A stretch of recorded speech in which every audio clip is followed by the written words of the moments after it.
এই পবিত্র মাসে সারা মুসলিম জাহান জুড়ে মানুষ উপবাস পালন করেন এবং এই উপবাসের মধ্য দিয়ে তারা আল্লাহ তাআলার কাছে ইবাদত সারা জাহানের মঙ্গল কামনা করে থাকেন। সেই পবিত্র মাসে এই উজুনিয়ার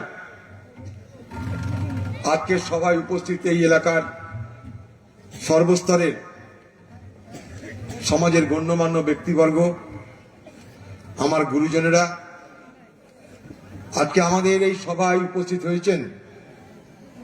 আমাদের ঘরের মা, বোন, বৌদি, ভাবি, বুবু, আপা সকলকে এই মঞ্চ থেকে আন্তরিক অভিনন্দন এবং কৃতজ্ঞতা জানাচ্ছি। আজকে আমাদের সভার বিশেষ যে উদ্দেশ্য সেটা হলো যোগদান, কংগ্রেস দলে যোগদান। এই এলাকার কংগ্রেস দলের সঙ্গে দীর্ঘদিনের ওতপ্রোত সম্পর্ক, যে পরিবারের সেই পরিবারেরই একজনের নাম এলাকায় যাকে সিজার বলে ডাকে। সিজারের যে বাবা সেও খুবই ভদ্র ব্যক্তি ছিলেন। আমি যখন প্রথম এখানে নির্বাচনে অংশগ্রহণ করতে এসেছিলাম তখন সেই সিজারের বাড়িতে গিয়ে তার বাবার আতিথ্যতা গ্রহণ করেছিলাম। আজও মনে আছে দুপুরবেলা তিনি আমাদের খুব খাইয়েছিলেন। প্রচার করতে করতে যখন ক্ষুধার্ত অবসন্ন হয়ে পড়েছিলাম তখন সেই বাড়িতে আমাদের দুপুরের খাওয়া দাওয়ার ব্যবস্থা করেছিল, আজও মনে আছে। এই সালার এলাকার মানুষ রাজনীতি করেছেন, কখনো বাম, কখনো কংগ্রেস। আপনাদের প্রত্যেকের জীবনের অভিজ্ঞতা আছে রাজনীতি করবার, রাজনীতির দল দেখার। কিন্তু আজকের মতন বিষাক্ত রাজনৈতিক পরিবেশ নিশ্চয়ই আপনারা কখনো দেখেননি। এই এলাকার মানুষ শিক্ষিত, সংস্কৃতিবান, সচেতন, কিন্তু বোমাগুলির, পিস্তলের কারবারে তারা অভ্যস্ত নয়। তৃণমূল এই বাংলার ভিন্ন ভিন্ন এলাকার মতন এখানেও সেই বোমা পিস্তলের সংস্কৃতি জন্ম দিয়েছে, মানুষ তা জানেন।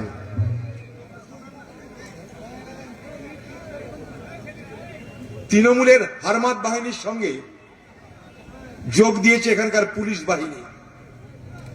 তাদের কাজ কংগ্রেসকে দুর্বল করো, মানুষের অধিকার কেড়ে নাও, বিরোধিতা করতে গেলে ভয় দেখাও, মিথ্যা কেস দাও, কংগ্রেসের সভায় যেতে গেলে আটকে দাও, ভিড় কমিয়ে দাও, কারণ তৃণমূল নেতা খুশি হবে। এই মুর্শিদাবাদ জেলায় তৃণমূলকে জেতাতে তৃণমূল দলের মুখ্যমন্ত্রী যিনি খোকাবাবু, সেই খোকাবাবুর বাড়িতে যিনি কাপড় কাচা বৃত্ত, সেই বহরমপুরের এসপি কে নিয়ে এসছেন এই মুর্শিদাবাদ জেলায়। 22টা আসনে নাকি জিতাবেন তৃণমূলকে। এখানকার এসপি সে থানায় থানায় বলছে 22-0 করতে হবে, অর্থাৎ 22টা তৃণমূল, 0 কংগ্রেস। কেন? খোকাবাবুর কাছে সুপারি খেয়ে এসছে নাকি সে। এখানকার খোকাবাবুর ঘরের যে বৃত্ত, কাপড় কাচা বৃত্ত, এখানকার এসপি সে খোকাবাবুর কাছে সুপারি খেয়ে এসছে। খোকাবাবু তাকে কথা দিয়েছে যে মুর্শিদাবাদে 22টা আসনে জিততে হবে, তাহলে তোমার প্রমোশন পাক্কা। এবার এসপি এখান থেকে এসে ময়দানে নেমেছে, তার সাঙ্গপাঙ্গ নিয়ে, মনে করুন সালার থানার ওসি বা আইসি, ভরতপুরের ওসি বা আইসি, যেখানে যেখানে যারা আছে সবারই দেখবেন চেহারা পাল্টে গেছে, ভাষা পাল্টে গেছে, হাবভাব পাল্টে গেছে এবং যাবে। কারণ এসপি সাহেব প্রতিদিন বলছে কি করতে হবে না করতে হবে, কোথায় কংগ্রেসকে টাইট দিতে হবে, কোথায় কংগ্রেসকে ভড়কাতে হবে, কোথায় কংগ্রেসকে প্রলোভন দিতে হবে। এবং অবাক হবেন না, এই মুর্শিদাবাদ জেলার তৃণমূলের প্রার্থী কে কে হবে তা ঠিক করার দায়িত্ব এই খোকাবাবুর ঘরের কাপড় কাচা ভৃত্য এসপির হাতে। মুর্শিদাবাদের মানুষ নির্বাচনে অংশগ্রহণ করবার আগে সব দেখুন, জানুন, বুঝুন। একটা সভা হবে, সেই সভাকে কি করে দুর্বল করা যায়, লোক যাতে কম আসে, তার জন্য প্রশাসনকে মাথা ঘামাতে হয়। 12 দিন 13 দিন হয়ে গেল, পারমিশন দেওয়া যায় না। হ্যাঁ, আমরা এগুলো বুঝি না? পারমিশন দিতে কষ্ট হয় আপনাদের? তৃণমূল বললে তো পা ধুইয়ে দিয়ে পারমিশন দিয়ে আসবেন, পারমিশনও দিয়ে আসবেন, পা ধুইয়ে দিয়ে আসবেন। আর আমাদের সভা করতে গেলে এখানে বাধা দান করবেন। আপনাদের একটা কথা বলে যাই, নির্বাচনের মরশুম এখন, কোথাও পুলিশ কোন রকমের বেআইনি কাজ করলে, কোন রকমের বাঁদরামি করলে, কোথাও সঙ্গে সঙ্গে ইলেকশন কমিশনকে চিঠি করতে আরম্ভ করে দিন। আমরা কোথাও যাব না, যেখানে যা হবে সেখানেই মোকাবেলা করব। যদি সালারের পুলিশ রংবাজি করে, যা খুশি তাই করে, এখানকার মানুষের সঙ্গে কংগ্রেসের কর্মীদের উপর অত্যাচার করে, সালার এই পুলিশকে রুখতে হবে, এখানেই থানা ঘেরাও করতে হবে, থানা ঘেরাও করে শান্তিপূর্ণ ভাবে এখানেই আন্দোলন করতে হবে। তৃণমূলের ভরসা করার কেউ নাই। হিন্দুরা বিপদে পড়লে বলে ভগবান ভরসা, মুসলমান বিপদে পড়লে বলে এলাহি ভরসা, তৃণমূল ঢুকে পড়ে বলছে এখন পুলিশই ভরসা। তাই এই পুলিশই ভরসার উপর দাঁড়িয়ে তৃণমূল আগামী দিনে ভোট করবে। পুলিশের দায়িত্বে তাদের কাছে বোমা পৌঁছানো হবে, পিস্তল পৌঁছানো হবে, পুলিশ কিছু বলবে না। আর আমাদের লোকদের মিথ্যা কেসে ফাঁসানোর জন্য চক্রান্ত তৈরি হবে। এখন আবার এখানকার পুলিশ এখানে কেস না দিয়ে আমাদের মধ্যে ভয় ঢুকানোর জন্য কুচবিহারে কেস দিচ্ছে। কুচবিহার থেকে নোটিশ চলে আসছে যে আপনি কুচবিহারে এই করেছেন, তাই করেছেন, ওই করেছেন।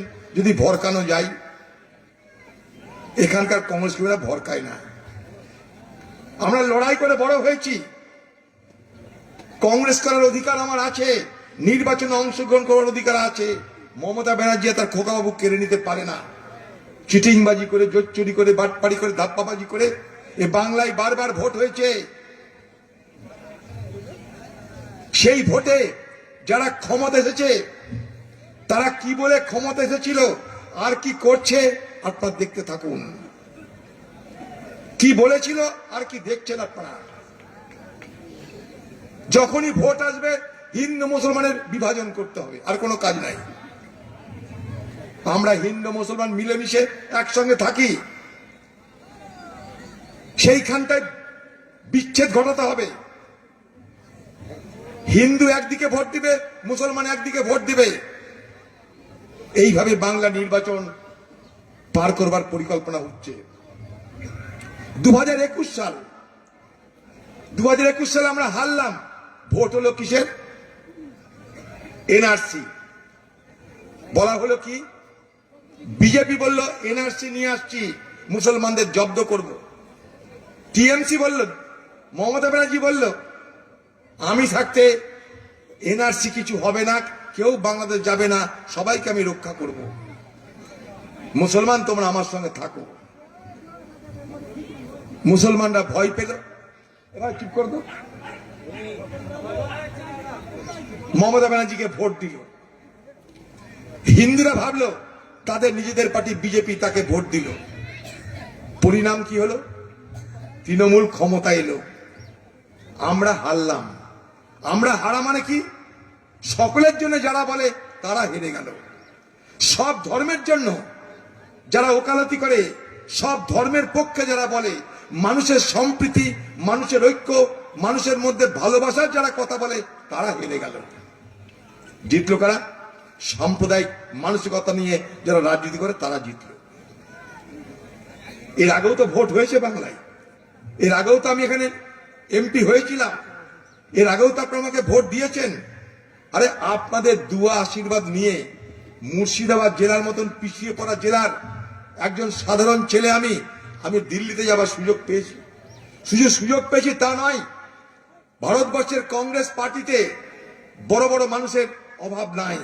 ডাক্তার, ইঞ্জিনিয়ার, ব্যারিস্টার, প্রফেসর, বিজ্ঞানী, কংগ্রেস দলের জ্ঞানী গুণী পণ্ডিতের কোনো অভাব নাই।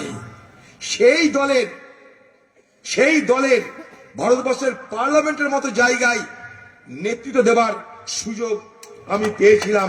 কিসের জন্য? আপনাদের দুয়াতে এবং দয়াতে। এই মুর্শিদাবাদের মতন হুক্কু জেলার মানুষ গিয়ে আমি পড়াশোনাও করিনি, 9.5 পর্যন্ত পড়াশোনা করেছি।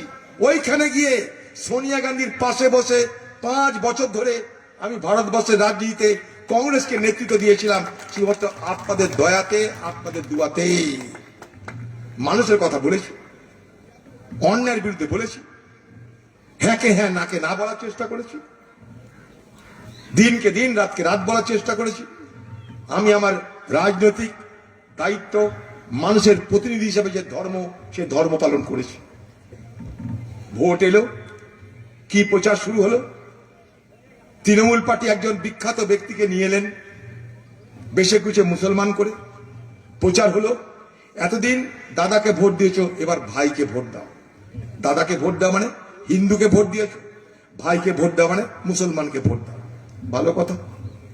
আমার বিরুদ্ধে যে কেউ প্রার্থী হতে পারে, হিন্দু, মুসলমান, শিখ, খ্রিস্টান, সকলের অধিকার আছে, সকলের অধিকার আছে, এতে কোনো অন্যায় নেই। কিন্তু যে প্রচার, সেই প্রচারের ধরন, তার সঙ্গে আমরা পরিচিত ছিলাম না। এই মুর্শিদাবাদ জেলায় 70% মুসলমান বসবাস করে।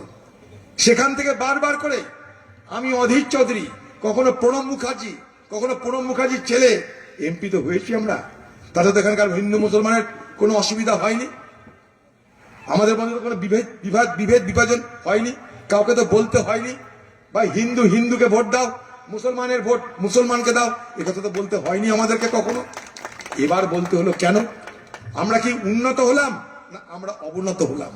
আমরা কি এগোলাম না আমরা পিছালাম?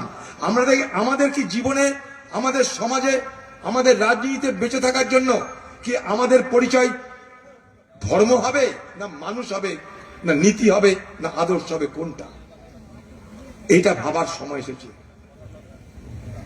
মমতা ব্যানার্জি আমার বিরুদ্ধে মুসলমান ভোটকে নিয়ে যাওয়ার জন্য তাদের মুসলমান প্রার্থী নিয়ে এলেন, মানুষকে কিছু বলেনি, খালি মসজিদে গিয়ে নামাজ আর মুসলমানদেরকে বোঝানো ভাই এসেছে। তাতেও মমতা ব্যানার্জির ভরসা হয়নি, তাতেও জেতানো যাবে না, অধীর চৌধুরীকে হারানো যাবে না, তাই কি করতে হবে? দাঙ্গা লাগিয়ে দাও। দাঙ্গা লাগানোর জন্য কাকে নির্দেশ দিল? এখানকার আপনাদের বিধায়ককে। তাকে বলা হলো কিছু একটা করো, অধীর চৌধুরীকে হারানো যাচ্ছে না। শক্তিপুর হিন্দু এলাকা, রামনবমীর দিন দাঙ্গা হলো। সেই দাঙ্গার খবর পেলাম রাত্রি 10:30টায়, আমি তখন ফারাক্কা ব্রিজ পার হচ্ছি। ওইখানে বসে বসে গাড়ির মধ্যে থেকে নির্বাচন কমিশনকে ফোন করে 3 ব্যাটালিয়ন ফৌজ পাঠালাম, দাঙ্গা থামালাম। তারপর তার দলের বিধায়ককে দিয়ে বলানো হচ্ছে মুর্শিদাবাদের 70% মুসলমান, 30% হিন্দু, মনে করলে মুসলমানরা হিন্দুদেরকে মেরে গঙ্গায় ভাসিয়ে দিতে পারে। আর সেই বক্তব্যটা তৃণমূল পার্টির পক্ষ থেকে, তৃণমূল দলের ভোট করে সেই এজেন্সি আইপ্যাক, তারা হিন্দু গ্রামে গ্রামে প্রচার করতে লেগে গেল, হিন্দু সব এক হও, হিন্দু এক না হলে মুসলমানরা মেরে দিবে, সব বিজেপিকে ভোট দাও, বিজেপি জিতবে, তোমরা বাঁচবে। হিন্দুরা যারা আমাকে ভোট দিত সব মেরে দিল বিজেপিকে ভোট। মমতার কাজ সারা হয়ে গেল, মমতার উদ্দেশ্য সফল হয়ে গেল। মমতার উদ্দেশ্য ছিল অধীর চৌধুরীকে হারানো, কারণ অধীর চৌধুরী মমতার কাছে মাথা নিচু করে না, তৃণমূলের কাছে মাথা নিচু করে না, তাই হারাতে হবে। তাই হারানোর জন্য সব পথ অবলম্বন করতে হবে। হারানোর জন্য নিচ উঁচ সব পথ অবলম্বন করতে হবে মমতা ব্যানার্জির, এটাই হচ্ছে লাইন। তাই একটা হিন্দু নারী হয়ে তুমি, পশ্চিমবঙ্গের মুখ্যমন্ত্রী হয়ে তুমি, হিন্দু মুসলমানের ভোট নিয়ে মুখ্যমন্ত্রী হয়েছে তুমি, আর সেই মুখ্যমন্ত্রী তুমি পশ্চিমবঙ্গের বহরমপুরে অধীর চৌধুরীকে হারানোর জন্য হিন্দু মুসলমানের বিভাজন করিয়ে রক্তাক্ত করলে শক্তিপুর, রক্ত ঝরালে সাধারণ গরিব মানুষের লজ্জা হয় না তোমার? এটা কি ক্ষমতার অপব্যবহার নয়? হ্যাঁ, আমি ভোটে জেতার জন্য আমি মুখ্যমন্ত্রী, মমতা ব্যানার্জি আজকে বাংলার মুখ্যমন্ত্রী, তাতে হিন্দুও ভোট দেয়, তাতে মুসলমানও ভোট দেয়। আর সেই মমতা ব্যানার্জি অধীর চৌধুরীকে হারানোর জন্য দাঙ্গা লাগায়, সেই দাঙ্গায় রক্তাক্ত হয় গরিব মানুষরা। ধর্মের নামে রক্তাক্ত করে দিলা তুমি মুর্শিদাবাদকে। তোমার পার্টির লোককে দিয়ে বলাচ্ছ 70 ভাগ মুসলমান 30 ভাগ হিন্দু, মেরে সব হিন্দুকে গঙ্গায় ভাসিয়ে দেবে। এ কোন রাজনীতি? আমরা তো এখানে রাজনীতি কোনদিন করিনি। 5 বার ধরে আমি এমপি হয়েছি, কখনো তো প্রয়োজন পড়েনি আমার এই কথা বলার যে আমি হিন্দু। আপনারা সব ভোট দিন। কি বলেছি?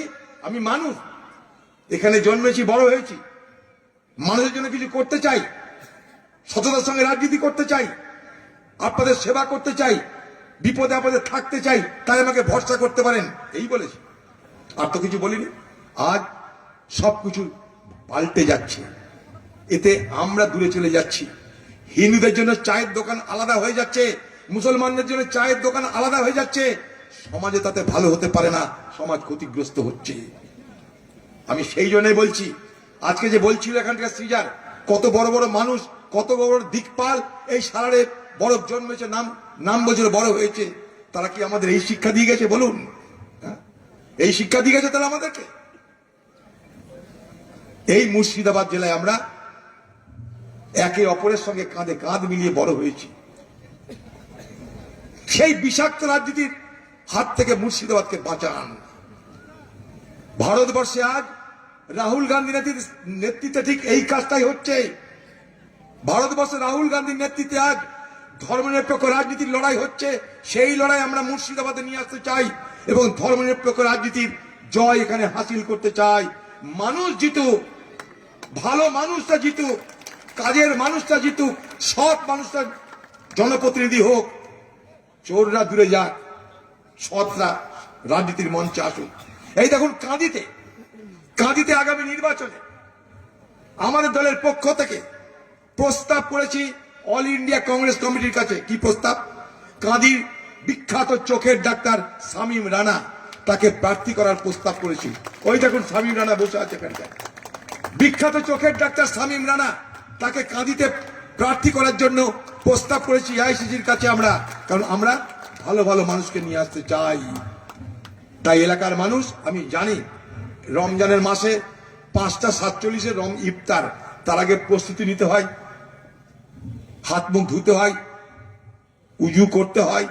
আমি সময় নেব না, আমি সময় নিতে চাই না, কিন্তু কয়েকটা কথা বলতে চাই শুধুমাত্র আপনাদেরকে, যে এই রাজনৈতিক বাতাবরণ থেকে বাংলাকে মুক্ত করা দরকার। মুর্শিদাবাদের মানুষ আমাদের সুযোগ দিন।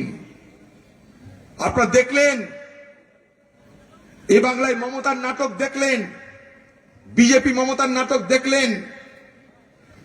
এই মমতা ব্যানার্জির ইতিহাস কি? এই মমতা ব্যানার্জির ইতিহাস বিজেপির হাত ধরে বাংলায় প্রবেশ। এই মমতা ব্যানার্জির ইতিহাস বিজেপির সরকারের মন্ত্রী হওয়া। এই মমতা ব্যানার্জির ইতিহাস যখন গুজরাটে দাঙ্গা হয় তখন নরেন্দ্র মোদী সরকারের মন্ত্রী থাকে, বিজেপি সরকারের মন্ত্রী থাকে। একে বিশ্বাস করবেন? 2003 সাল আরএসএস এর সর্বভারতীয় সম্মেলন দিল্লিতে মুখ্য বক্তা মমতা ব্যানার্জি বক্তব্যে বলছে আরএসএস দেশপ্রেমিক, তাই তাদেরকে আমি শ্রদ্ধা করি। কখনো শুনেছেন মমতা ব্যানার্জির মুখে আরএসএস এর বিরুদ্ধে একটা কথা বলেছে আজ পর্যন্ত? একটা কথা বলুন, একটা কথা মমতা ব্যানার্জি আরএসএস এর বিরুদ্ধে বলেছে আমাকে প্রমাণ দিন। পাবেন না, পাবেন না। আরএসএস এর নেতা মোহন ভাগবতের বিরুদ্ধে কোনদিন সমালোচনা করে না সে, কারণ এই আরএসএস পশ্চিমবঙ্গে মমতার রাজত্বে ফুলে ফেপে বড় হয়েছে। যে আরএসএস এর এই পশ্চিমবঙ্গে মাত্র 400 শাখা ছিল 2011 সালে, আজ সেখানে 4000 শাখা। মুসলমানদেরকে ব্যবহার করে ভোটের জন্য। নালে একটা মুখ্যমন্ত্রী কখনো বলতে পারে মুসলমানরা দুধেল গাই? বলুন, দুধেল গাই, তাকে আমি চটাবো না, খাতিরদারি করব? হ্যাঁ,